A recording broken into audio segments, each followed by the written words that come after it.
નમસ્કાર, આપ જોઈ રહ્યા છો જેકેએસ ન્યૂઝ ગુજરાતી। વાત કરીએ તો સાબરકાંઠામાં શોભનાબેન બારૈયા બાદ હવે ભાજપના કાર્યકરો ધારાસભ્ય વીડી ઝાલાની સામે આવ્યા છે। વીડી ઝાલાને પણ પક્ષપલટું ગણાવ્યા।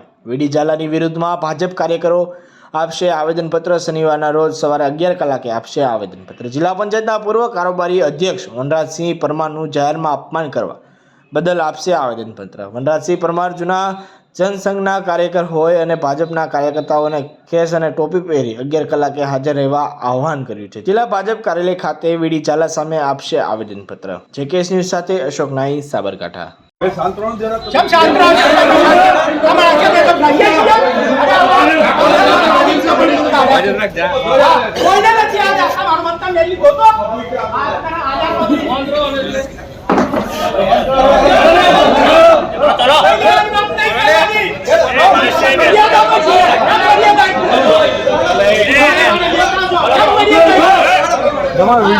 वीडियो ले